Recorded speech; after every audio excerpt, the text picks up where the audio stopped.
दोस्त, क्या आप चाहते हो फाइनेंशियली फ्री होना, पर आपके साथ ऐसा होता है कि आप मेहनत तो बहुत करते हो लेकिन महीने के अंत तक आपके हाथ में कुछ भी नहीं बचता। क्या आपका मन भी करता है बड़ी बड़ी गाड़ियों में घूमने का, अपने शौक पूरे करने का, अपनी फैमिली को एक बेहतर लाइफ स्टाइल देने का? अब आप कहोगे आरजे भाई ऐसा कौन नहीं चाहता, सब चाहते हैं, मैं भी चाहता हूँ, पर इनकम इतनी कम है कि मुश्किल से तो घर चला पाता हूँ। तो दोस्त, मैं जानता हूँ सारे सपने सारे शौक बस पैसे की कमी के कारण मर जाते हैं। बट वेट दोस्त, अगर मैं कहूँ कि आपकी लाइफ पैसे की वजह से कम और माइंडसेट की वजह से ज्यादा खराब चल रही है, तो क्या आप यकीन करोगे? अगर नहीं तो वीडियो के अंत तक रुको, मैं पूरी कहानी समझाता हूँ। और अगर आप इस वीडियो के अंत तक रुके तो मैं प्रॉमिस करता हूँ कि आपकी पैसे की 90% प्रॉब्लम सॉल्व हो जाएगी। तो चलिए वीडियो को स्टार्ट करते हैं।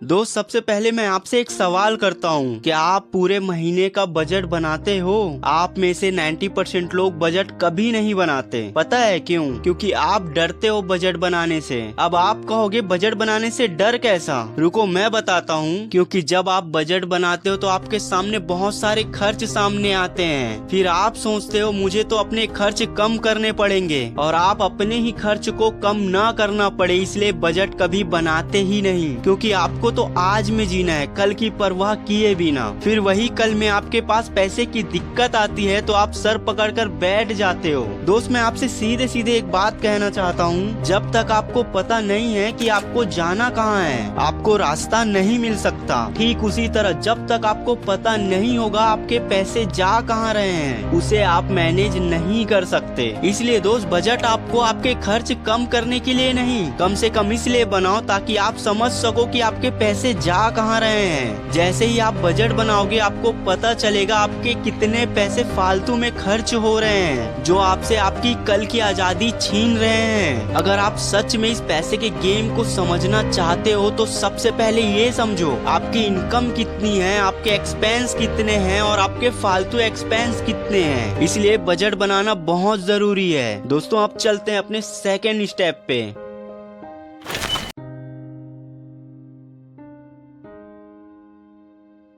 दोस्त, आपको पता है आपको हर महीने पैसे की प्रॉब्लम आपके कम इनकम की वजह से नहीं होती। आपको पैसे की प्रॉब्लम होती है पैसे को सही तरीके से मैनेज ना करने की वजह से। अब मैं ऐसा क्यों कह रहा हूँ, चलिए विस्तार से समझते हैं। मान लेते हैं आपकी सैलरी पर मंथ 10,000 रूपए है। आपके 6,000 रूपए घर खर्च में चले जाते हैं, बाकी के 2,000 चले जाते हैं बिल्स और EMI में। आप ये बात समझ लो, मैंने यहाँ पर बस एक एग्जाम्पल दिया है। आपके बिल्स और EMI के अमाउंट ज्यादा भी हो सकते हैं अकॉर्डिंग यूर इनकम, और 2,000 आपके ऐसे खर्चे होंगे जो आपको पता भी नहीं चलते होंगे। इसीलिए दोस्त, आपको 50-30-20 रूल अप्लाई करना होगा। मतलब 50% needs, 30% wants and 20% saving and investment. अब आप यहाँ पर ये सोच रहे हो कि सेविंग और इन्वेस्टमेंट के लिए तो पैसे बचते ही नहीं, तो रुको इस प्रॉब्लम का सोल्यूशन भी दूंगा। पहले अच्छे से समझते हैं कि ये 50-30-20 रूल क्या है। मान लो आपकी सैलरी 15,000 रूपए है। अगर आपके पास अदर सोर्सेस हैं तो ये आपका प्लस पॉइंट है, पर दोस्तों ज्यादातर लोगों के पास एक ही इनकम सोर्स होता है। तो इसीलिए दोस्त, मान लेते हैं कि आपके पास पर मंथ एक ही फिक्स इनकम आती है 15,000 रूपए। इसे आपको 3 भाग में डिवाइड करना होगा, 50%, 30% और 20%। पहले 50% से मतलब है आपके वो जरूरी खर्च जिसके बिना आपका घर चल ही नहीं सकता, जैसे घर का राशन, घर के बिल्स, रेंट, EMI जैसे खर्च। एंड सेकेंड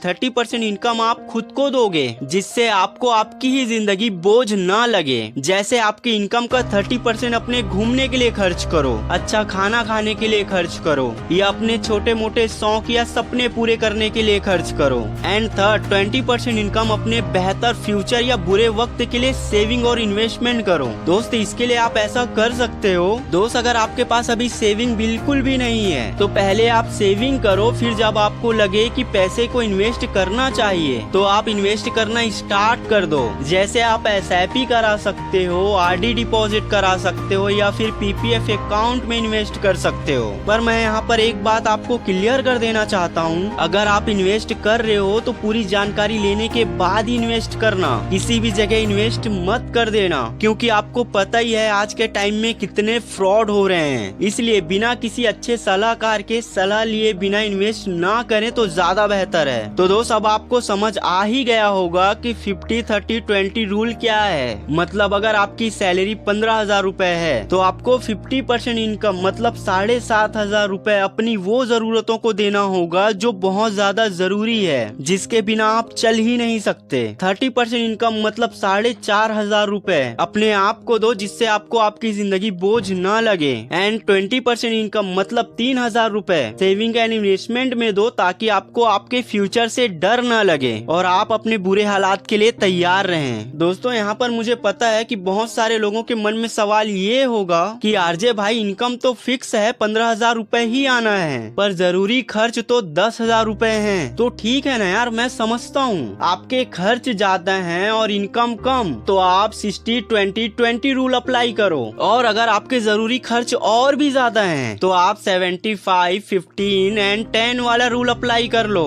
जब तक आपकी फाइनेंशियल कंडीशन ठीक नहीं हो जाती। लेकिन आपको रूल तो अप्लाई करना ही होगा, ताकि आपको आपके बुरे वक्त में हाथ फैलाना ना पड़े, अपने फैमिली को बेहतर फ्यूचर दे सकें और अपने सपनों को पूरा कर सकें। क्योंकि दोस्त आज के टाइम पे जो इंसान पैसे को सही तरीके से यूज नहीं करता, उसका लोग यूज करते हैं उसके बुरे टाइम में। इसीलिए आपको रूल अप्लाई करना होगा और आपको ये बातें समझनी होगी कि आपके जरूरी खर्च कितने हैं, आपको खुद पर कितना इन्वेस्ट करना है, खुद के शौक कितने पूरे करने हैं और कितने पैसे आपको सेव करना है, इन्वेस्ट करना है आपकी बेहतर फ्यूचर के लिए। तो दोस्तों आज के इस वीडियो में हमने समझा कि बजट बनाना इम्पोर्टेंट है, क्योंकि बिना पैसे के आउटगोइंग को समझे उसे कंट्रोल नहीं किया जा सकता, और बेहतर फ्यूचर के लिए 50-30 रूल कितना इम्पोर्टेंट है। और दोस्त अंत में आपसे बस इतना ही कहना चाहूंगा, अगर आपको इस वीडियो से थोड़ा भी कुछ सीखने को मिला हो तो इस वीडियो को लाइक करें और उन दोस्तों और फैमिली मेंबर को शेयर करें जो ये बात नहीं जानते, और अपने RJ भाई के चैनल को सब्सक्राइब करना बिल्कुल ना भूलें। तो मैं फिर मिलता हूँ ऐसे ही नॉलेजफुल एंड मोटिवेशन वीडियो के साथ। तब तक आप आगे बढ़ते रहिए, खुश रहिए। जय हिंद, जय भारत।